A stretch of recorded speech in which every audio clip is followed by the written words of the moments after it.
9ാം ക്ലാസ്സിലെ ബയോളജി നമുക്ക് ശ്രദ്ധിക്കാം. ലൈഫ് പ്രോസസ്സസ്, അതായത് ജീവിത പ്രക്രിയകളിലേക്ക്. അതിനകത്തിൽ പഠിക്കാനുള്ള മെറ്റബോളിസം ഉണ്ട്, ഇൻറ്റേർണൽ എൻവയൺമെൻറ്റ് ആൻഡ് ഹോമിയോസ്റ്റാസിസ് ഉണ്ട്, plasma membrane and exchange of substances ഉണ്ട്, ഫോട്ടോസിന്തസിസ് ആൻഡ് ന്യൂട്രിയൻസ് ഉണ്ട്, പ്ലാന്റ്സ് സർവീസസ്, പ്ലാന്റ്സ് പ്രൊട്ടക്ഷൻ, സസ്യസംരക്ഷണമുണ്ട്, പരിണാമം, ആന്തരിക പരിസ്ഥിതി, ഹോമിയോസ്റ്റാസിസ്, ഫോട്ടോസിന്തസിസ്, അങ്ങനെയുള്ള കാര്യങ്ങളാണ്. ഇപ്പം വലിയ കട്ടിയുള്ളതൊന്നുമല്ല, ഒന്ന് ശ്രദ്ധിച്ചുകൊണ്ടാൽ മതി. നമുക്ക് നോക്കാം. Many molecules are required for the cell structure and cell functions. These molecules are formed by the various combinations of elements such as carbon, hydrogen, oxygen, nitrogen, phosphorus and calcium.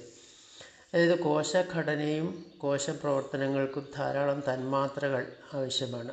Hydrogen, oxygen, nitrogen, phosphorus അങ്ങനെയുള്ള അവയുടെ മൂലകങ്ങളുടെ സംയോജനം മൂലമാണ് തന്മാത്രകൾ രൂപപ്പെടുന്നത്. പിന്നെ ശ്രദ്ധിക്കൂ, carbohydrate, protein, lipid and nucleic acid are the basic building blocks of life. These are known as biomolecules. ഇതാണ് ബയോമോളിക്യൂൾസ് എന്ന് പറയുന്നത്. അപ്പോൾ ബയോമോളിക്യൂൾസ് ഏതെല്ലാമാണെന്ന് ഇപ്പോൾ പറഞ്ഞല്ലോ, അത് നോക്കിക്കോണം. അപ്പോൾ ഇതിൽ തന്നെ ബയോമോളിക്യൂൾസിനെ നമുക്ക് 4ആയിട്ട് തരംതിരിക്കാം. Carbohydrates, lipids, proteins, nucleic acid. അപ്പോൾ ഇങ്ങനെ 4ആയിട്ട് തിരിക്കുന്നുണ്ട്. അപ്പം കാർബോഹൈഡ്രേറ്റ്സ് ഏതൊക്കെയാണ് എന്ന് ചോദിച്ചു കഴിഞ്ഞാൽ glucose, fructose, sucrose, starch, cellulose. അടുത്തത് ലിപ്പിഡ്സ് ഏതൊക്കെയാണെന്ന് ചോദിച്ചാൽ ഫാറ്റ്സ് ആൻഡ് ഓയിൽസ്. പിന്നെ പ്രോട്ടീൻസ് ഏതൊക്കെയാണ്? Enzymes, hormones, antibodies. പിന്നെ ന്യൂക്ലിക് ആസിഡ്സ് ഏതൊക്കെയാണ്? DNA and RNA. അപ്പോൾ നമ്മൾ നോക്കുന്നത് all life science are manifested by the actions of biomolecules and many other chemical factors inside the cell. All such chemical reactions together taking place in an organism is called metabolism. എന്താണ് metabolism? അത് ചോദ്യങ്ങളിൽ വരുന്നതാണ്. എല്ലാ ജീവലക്ഷണങ്ങളും പ്രകടമാകുന്ന ബയോമോളിക്യൂളുകളുടെയും കോശത്തിനുള്ളിലെ മറ്റു പല രാസഘടകങ്ങളുടെയും പ്രവർത്തനങ്ങളിലൂടെ ഒരു ജീവിയിൽ നടക്കുന്ന ഇത്തരം രാസപ്രവർത്തനങ്ങളെയാണ് മെറ്റബോളിസം എന്ന് പറയുന്നത്. അപ്പോൾ മനസ്സിലായല്ലോ, അത് ഇമ്പോർട്ടൻ്റ് ആണ്. Metabolism can be divide into two: anabolism which combines molecules and catabolism which breaks down molecules.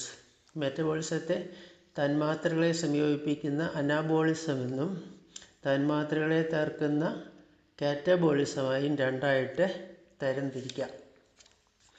അടുത്തത് നമുക്ക് മെറ്റബോളിസത്തെ ഏതൊക്കെയായിട്ടാണ് തരംതിരിക്കുന്നത്? മെറ്റബോളിസം, അനാബോളിസം ഉണ്ട്, photosynthesis, plants synthesise, glucose using carbon dioxide and water, അങ്ങനെ 2ആയിട്ട് തിരിക്കുന്നു.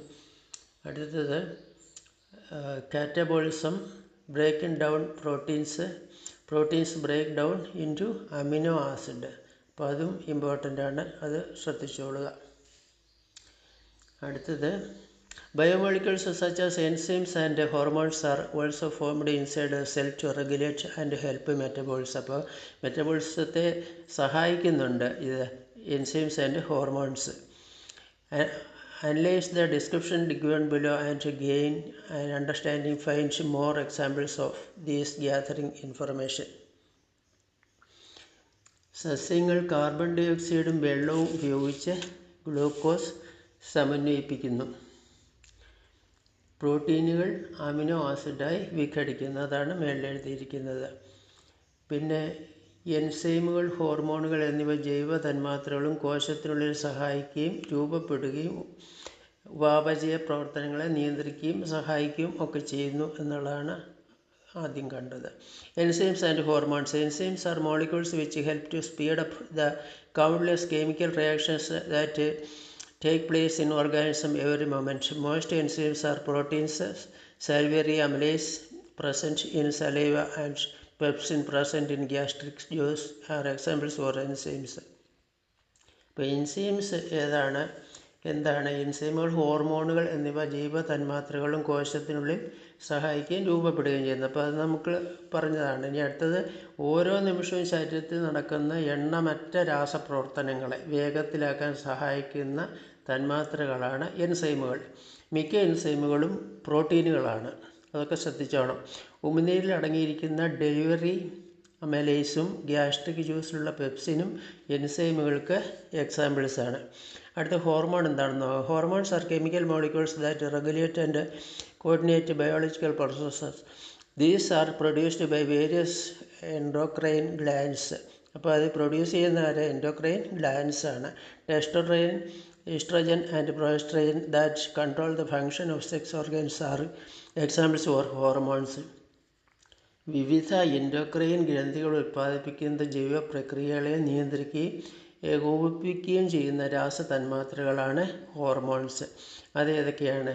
ടെസ്റ്റോസ്റ്റിറോൺ, ഈസ്ട്രജൻ, പ്രൊജസ്ട്രോൺ ഇവയാണ് ഹോർമോൺസിന് examples.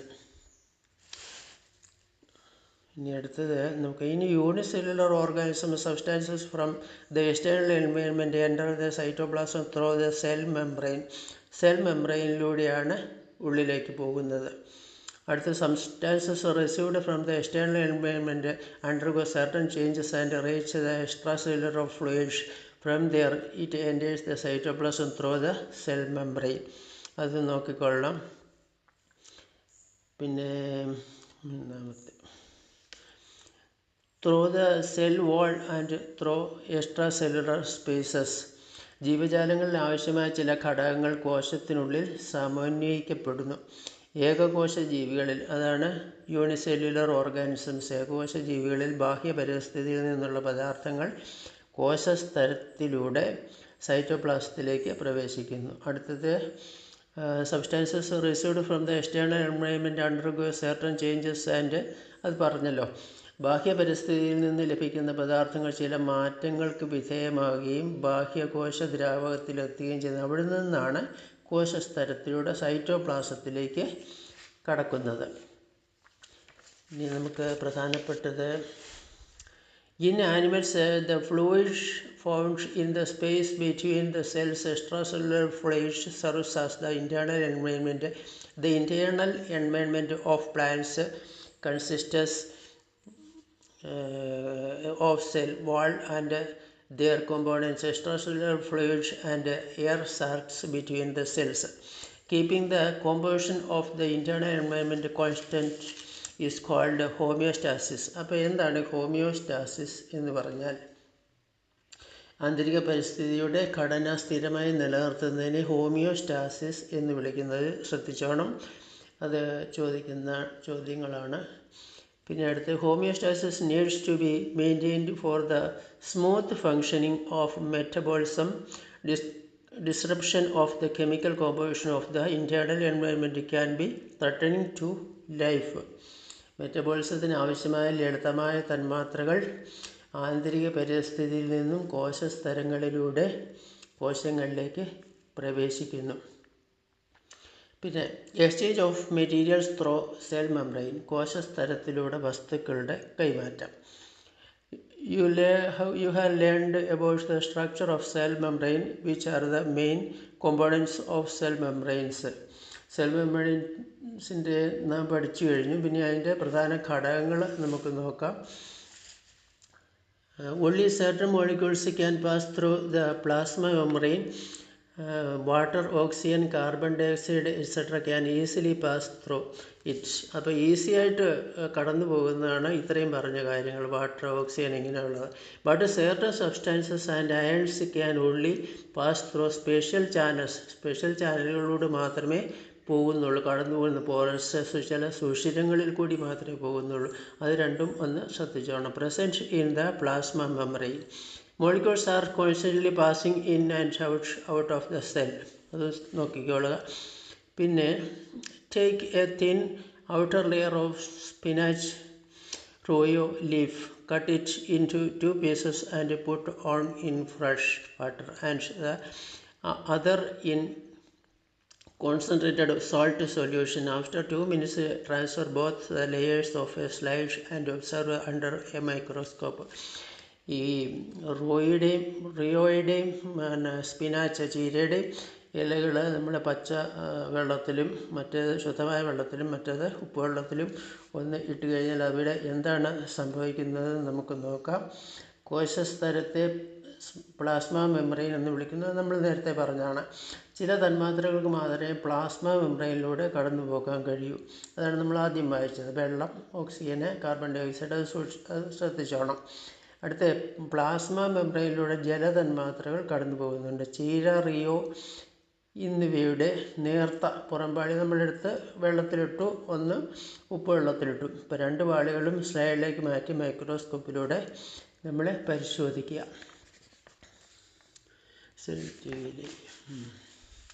Concentration of water molecules at the beginning of the experiment. അപ്പോൾ തുടക്കത്തിൽ എങ്ങനെയായിരുന്നു ഇവയുടെ ഇലകൾ ഉണ്ടായിരുന്നത് എന്ന് നോക്കണം. അപ്പോൾ അതുപോലെ തന്നെ ഉപ്പുവെള്ളത്തിലുള്ളവയുടെ എങ്ങനെയായിരുന്നു. Concentration of water molecules after 1 hour, ഒരു മണിക്കൂർ കഴിഞ്ഞിട്ടുള്ള direction of the flow of water of molecules by the cell that immersed in the salt water. അപ്പോൾ ഇമേഴ്സ്ഡ് അതിനകത്തിലേക്ക് വെച്ച ചീരയുടെ ഉപ്പുവെള്ളത്തിലേക്ക് വെച്ചതിൻ്റെ എന്താണ് അങ്ങനെ സംഭവിച്ചത് എന്നുള്ളത് നമുക്ക് ശ്രദ്ധിക്കേണ്ടതായിട്ടുണ്ട്. അതിൻ്റെയൊക്കെ ചോദ്യം ഉത്തരവായിട്ട് പറഞ്ഞുതരാം.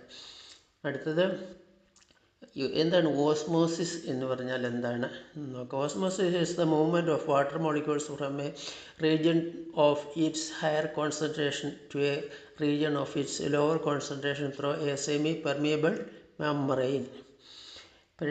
അതായത് സെമി പ്രീമിയത്തിൻ്റെ മെംബ്രെയിനിൻ്റെ സ്ഥാനത്ത് ചീര, റിയോ അത് നമ്മൾ നോക്കിയതാണ്. ഇനി അടുത്തത് നമ്മുടെ ഈ ഓസ്മോസിസ് എന്താണ് എന്നുള്ളത് ശ്രദ്ധിച്ചോണം. Osmosis is the movement of water molecules ജലതന്മാത്രകൾ from a region of its higher concentration ഉയർന്ന സാന്ദ്രതയുള്ള ഒരു റീജിയനിലേക്ക് പാതയിലേക്ക് of its lower concentration through a semi permeable membrane. അത് ശ്രദ്ധിച്ച് പഠിച്ചോണം. ഇനി അടുത്ത പേജിൽ നമുക്ക് നോക്കാനുള്ളത് ആക്റ്റീവ് ട്രാൻസ്പോർട്ട്. എന്താണ് ഈ ആക്റ്റീവ് ട്രാൻസ്പോർട്ട് എന്ന് പറഞ്ഞാൽ ആക്റ്റീവായിട്ടുള്ള ഒരു ഗതാഗതം. An energy requiring process that takes place with the help of certain carrier proteins in the plasma membrane. അതായത് പ്ലാസ്മ മെംബ്രെയിനിലെ ചില കാരിയർ പ്രോട്ടീനുകളുടെ സഹായത്തോടെ നടക്കുന്ന എനർജി റിക്വയർഡ് ആണത്, ഒരു പ്രക്രിയയാണ് ആക്റ്റീവ് ട്രാൻസ്പോർട്ട് എന്ന് പറയുന്നത്. അപ്പം എനർജി റിക്വയർഡ് ആണ്, പ്രത്യേകം ഓർത്തോണം. അടുത്തത് ഫെസിലിറ്റേറ്റഡ് ഡിഫ്യൂഷൻ. അതെന്താണ്? A process that does not require energy required അല്ല, and takes place with the help of certain proteins in the plasma membrane. ഊർജം ആവശ്യമില്ലാത്തതാണ്, അത് ഇമ്പോർട്ടൻ്റ് ആണ്. ഊർജം ആവശ്യമില്ലാത്തതും പ്ലാസ്മ മെംബ്രെയിനിലെ ചില പ്രോട്ടീനുകളുടെ സഹായത്തോടെ നടക്കുന്നതുമായ ഒരു പ്രക്രിയയാണ് ഫെസിലിറ്റേറ്റഡ് ഡിഫ്യൂഷൻ. അടുത്തത് ഓക്സിജൻ തന്മാത്രകളുടെ സാന്ദ്രതയിലെ വ്യത്യാസം, ഓക്സിജൻ തന്മാത്രകളുടെ ഒഴുക്കിൻ്റെ ദിശ, അതാണ് ഈ പടത്തിൽ കാണുന്നത്. ഗ്ലൂക്കോസിൻ്റെ സാന്ദ്രത കൂടുതലാണ്, മേളിൽ നോക്കിയാൽ കാണാം.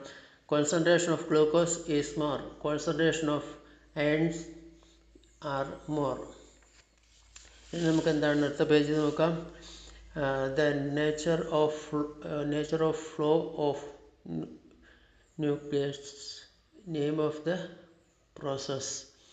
From a region of higher to lower concentration, higher to lower, മേളിൽ നിന്ന് താഴേക്കുള്ള ഒരു പാതയിൽ അവിടെ എന്താണ് നെയിം ഓഫ് ദ പ്രോസസ്സ് ഏതാണ്? ഓസ്മോസിസ് നടക്കുന്നുണ്ട്, ഡിഫ്യൂഷൻ, ഫെസിലിറ്റേറ്റഡ് ഡിഫ്യൂഷൻ, 3 നടക്കുന്നുണ്ട്. അടുത്ത from a region of lower to higher, താഴെ നിന്ന് മേളിലേക്കുള്ളത്. അപ്പോൾ അവിടെ നമ്മൾ ഫില്ല് ചെയ്യേണ്ടത് ആക്റ്റീവ് ട്രാൻസ്പോർട്ട് എന്നുള്ളതാണ്. ആപ്ലിക്കബിൾ ടു വാട്ടർ ഓൺലി ഏതാണ്? ഓസ്മോസിസ്. പിന്നെ എനർജി റിക്വയർഡ് ആയിട്ടുള്ളത് ആക്റ്റീവ് ട്രാൻസ്പോർട്ടാണ്. എനർജി നോട്ട് റിക്വയർഡ് ഏതൊക്കെയാണ്? Osmosis, diffusion, facilitated diffusion. ഇനി അടുത്ത് കാരിയർ പ്രോട്ടീൻ നോട്ട് റിക്വയർഡ്, ആവശ്യമില്ലാത്ത ഓസ്മോസിസ്, ഡിഫ്യൂഷൻ, ആക്റ്റീവ് ട്രാൻസ്പോർട്ട്. പിന്നെ carrier protein required, facilitated diffusion. അത് നോക്കിയല്ലോ നമ്മൾ ഫില്ല് ചെയ്യാനുള്ളതാണ്. You have understood the role of plasma membrane in transporting substances in and out of the cell. അതായത് കോശത്തിന് അകത്തും പുറത്തേക്കുമുള്ള പദാർത്ഥങ്ങളെ കൊണ്ടുവന്ന് പ്ലാസ്മ മെംബ്രെയിനാണ് രണ്ടാമത്തെ പിന്നെ പോഷകങ്ങളുടെ ഉറവിടം, source of nutrients. Nutrients are essential for metabolism. അത് അത്യാവശ്യമാണ് മെറ്റബോളിസത്തിന്, ന്യൂട്രിയൻസ്, പോഷകങ്ങൾ. അപ്പോൾ ചോദിച്ചേക്കുന്നത് how do animals get them? ആനിമൽസിന് എവിടെ നിന്നാണ് കിട്ടുന്നത്? What about plants? പ്ലാന്റ്സിൻ്റെ കാര്യം എങ്ങനെയാണ്? അപ്പം നമുക്ക് നോക്കാം. ഉത്തരം, plants provide them to animals. Plants അത് മൃഗങ്ങൾക്ക് കൊടുക്കുന്നു. Organisms prepare their own food. Organisms their own food prepare ചെയ്യുന്നുണ്ട്. Algae, blue green algae and plants. ഇനി അടുത്തത് നമ്മുടെ list of components required for photosynthesis. ഫോട്ടോസിന്തസിസിന് എന്തെല്ലാം ആവശ്യമാണ്? അത് ആ ഒരു പ്രവർത്തനത്തിന് ഏതൊക്കെയാണ്? ക്ലോറോഫിൽ വേണം, കാർബൺ ഡയോക്സൈഡ് വേണം, വാട്ടർ വേണം, സൺലൈറ്റ് വേണം. അപ്പം ഇനി അടുത്തത്, algae are the group of unicellular of multicellular organisms. Algae and the blue green algae which are prokaryotes obtain nutrients through photosynthesis. ഏകകോശ ജീവികളിൽ അല്ലെങ്കിൽ ബഹുകോശ, അവയുടെ കൂട്ടമാണ് ആൽഗകൾ എന്ന് പറഞ്ഞാൽ. ഏകകോശ അല്ലെങ്കിൽ ബഹുകോശ ജീവികളുടെ കൂട്ടമാണ് ആൽഗകൾ. പ്രൊക്കാരിയോട്ടായ ആൽഗകളും നീല, പച്ച ആൽഗകളും ഫോട്ടോസിന്തസിസിലൂടെയാണ് ഭക്ഷണം, പോഷകങ്ങൾ നേടുന്നത്. അടുത്തത് പിന്നെ structure of chloroplast, position of chlorophyll. അത് ആ ചിത്രം നോക്കി കണ്ടുപിടിച്ചോണം ഏതൊക്കെയാണെന്നുള്ള. ഫോട്ടോസിന്തസിസ് നോക്കാം. Photosynthesis has 2 phases. ഇപ്പോൾ അതിന് 2 ഫേസ് ഉണ്ട്, 2 ഘടകങ്ങളുണ്ട്. Light phase and dark phase. Take place. അപ്പോൾ ലൈറ്റ് ഫേസിൻ്റെ നമുക്ക് നോക്കാം. ലൈറ്റ് ഫേസിൽ പറയുന്നത് ടേക്സ് പ്ലേസ് ഇൻ ഗ്രാന. രണ്ടാമത് takes place in the presence of light. Water splits into hydrogen and oxygen. Expels oxygen. Oxygen പുറത്തു വിടുന്നു. Hydrogen reaches stroma. അപ്പം അടുത്തത് ATP, the energy molecule is formed. അപ്പോൾ അതായത് takes place in grana എന്ന് പറയുമ്പോൾ ഗ്രാനയിലാണത് സംഭവിക്കുന്നത്, നടക്കുന്നത്. അടുത്ത takes place in the presence of light. പ്രകാശത്തിൻ്റെ സാന്നിധ്യത്തിലാണ് നടക്കുന്നത്. Water splits into hydrogen and oxygen. വെള്ളം ഹൈഡ്രജനും ഓക്സിജനുമായി വിഘടിക്കുന്നു. എക്സ്പെൽസ് ഓക്സിജൻ. ഓക്സിജൻ പുറന്തള്ളുന്നു. ശ്രദ്ധിച്ചോണം, ഹൈഡ്രജൻ റീച്ചസ് സ്ട്രോമ. ഹൈഡ്രജൻ എന്നിട്ട് സ്ട്രോമയിൽ എത്തുന്നു.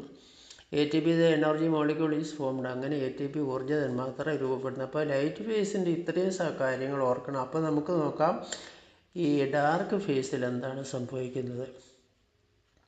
Dark face in stroma takes place in stroma. Light is not used. Hydrogen and energy ATP required for this phase is obtained from light phase. Glucose is formed by combining hydrogen and carbon dioxide. അതായത് അത് സ്ട്രോമയിലാണ് നടക്കുന്നത്. അതിന് ലൈറ്റിൻ്റെ ആവശ്യമില്ല. Dark ഫേസിൽ നടക്കുന്നതിന് ലൈറ്റിൻ്റെ ആവശ്യമില്ല. അത് ഹൈഡ്രജൻ ആൻഡ് എനർജി ലഭിക്കുന്നത് അത് ലൈറ്റ് ഫേസിൽ നിന്നാണ്. അതൊക്കെ ചോദ്യങ്ങളായിട്ട് വരുന്ന കാര്യങ്ങളാണ്. അത് ഫോട്ടോസിന്തസിന് താഴെ കൊടുത്തിട്ടുണ്ട്. ലൈറ്റ് ഫേസ്, ഡാർക്ക് ഫേസ്, അതിൻ്റെ ഡിഫറൻസ് നമ്മൾ എഴുതിക്കണം. Complete the illustration including the reactions and products of photosynthesis. ശ്രദ്ധിച്ചോണം. അടുത്ത് നോക്കൂ, വേരിയസ് ന്യൂട്രിയൻസ് ഫ്രം ഗ്ലൂക്കോസ്. ഗ്ലൂക്കോസിൽ നിന്നുള്ള വിവിധ പോഷകങ്ങൾ എന്തെല്ലാമാണ്? Glucose produced as a result of photosynthesis dissolves quickly in water, so it is stored in insoluble starch. Insoluble സ്റ്റാർച്ചായിട്ട് അവിടെ ഫോം ചെയ്ത് സ്റ്റോർ ചെയ്യുകയാണ് ചെയ്യുന്നത്. ഫോട്ടോസിന്തസിസിൻ്റെ ഫലമായി ഉൽപ്പാദിപ്പിക്കുന്ന ഗ്ലൂക്കോസ് ഇൻസൊല്യൂബിൾ സ്റ്റാർച്ചായിട്ട് അവിടെ സ്റ്റോർ ചെയ്യുന്നു. Energy required for the life processes of plant is obtained from starch. Many substances are produced when starch undergoes metabolism. എന്ന് പറഞ്ഞാൽ സസ്യങ്ങളുടെ ജീവിത പ്രക്രിയയ്ക്ക് അനുയോജ്യമായ ഊർജം അതിൽ നിന്ന് ആണ് ലഭിക്കുന്നത്. അന്നജത്തിൽ നിന്നാണ് ലഭിക്കുന്നത്, സ്റ്റാർച്ചിൽ നിന്നാണ് ലഭിക്കുന്നത്. സ്റ്റാർച്ച് ഈ ഫോട്ടോസിന്തസിസിന് വിധേയമാകുമ്പോൾ ധാരാളം പദാർത്ഥങ്ങൾ ഉൽപ്പാദിപ്പിക്കപ്പെടുന്നു. അതേതൊക്കെയാണ് നമുക്ക് നോക്കാം.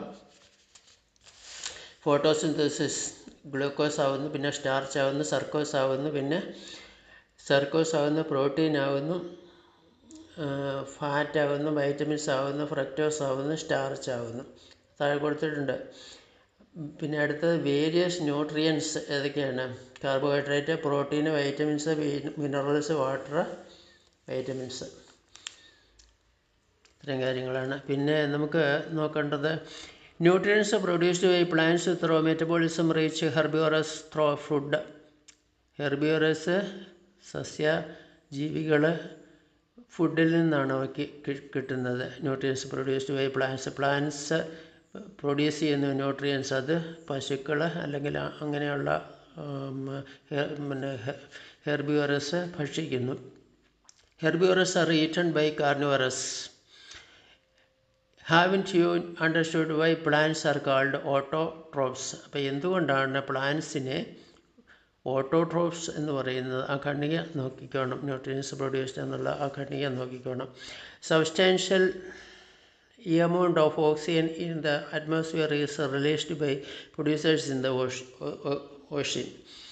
അപ്പം വേണ്ട ബാക്കിയുള്ള ഇവിടെ നിന്ന് കിട്ടുന്നതിൻ്റെ ബാക്കിയുള്ള ഓക്സിജൻ മൊത്തം നമുക്ക് പുറന്തള്ളുന്നത് ഓഷ്യനിൽ നിന്നുള്ള ഏതൊക്കെയാണ്? Plants grow in water as well as on land. Who are the producers in the ocean and other water bodies ഏതൊക്കെയാണ്?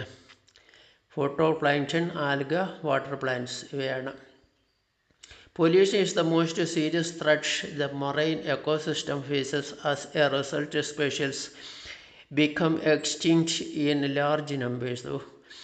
ഇങ്ങനെ എല്ലാം ഉപകാരം ചെയ്യുന്ന സമയത്ത് നമുക്ക് പൊല്യൂഷൻ ധാരാളമായിട്ട് എക്കോസിസ്റ്റത്തിൽ വരുന്നു, അതുപോലെ തന്നെ ഓഷ്യനിൽ സംഭവിക്കുന്നു. What are the steps to be taken to prevent ocean pollution? Discuss. Are food and oxygen the only things that plants provide? ഫുഡും ഇത് മാത്രമേ പ്ലാന്റ്സ് നമ്മൾക്ക് നൽകുന്നുള്ളൂ എന്നുള്ളതാണ് ചോദിക്കുന്നത്. അടുത്തത് നോക്കാം. Mangroves gifts of nature. അതായത് ചെടികൾ ആണ് നമുക്ക് മാംഗ്രോവ്സ് ചെടികൾ എങ്ങനെയാണ് നമുക്ക് ഗുണപ്രദമായിട്ട് വരുന്നത്? Mangroves are found where backwaters meet the sea. Kerala has 43 species of mangrove plants that grow in salt water. അപ്പോൾ ഇതിൻ്റെ പ്രയോജനങ്ങൾ എന്തെല്ലാമാണ്? ഇത് എ സോഴ്സ് ഓഫ് ഫിഷ് വെൽത്തിന് അത് ഉപകരിക്കുന്നുണ്ട്. A storehouse of biodiversity അതിനും പറ്റുന്നുണ്ട്. മൂന്നാമത്തേത് കൺസർവേഷൻ ഓഫ് കോസ്റ്റൽ സോയിലിൻ്റെ കൺസർവേഷന് ഗുണപ്രദമാണ്. അടുത്തത് defence against global warming by absorbing 4-5 times more carbon dioxide compared to evergreen forests. അടുത്തത് പ്രിവെൻഷൻ ഓഫ് സുനാമി.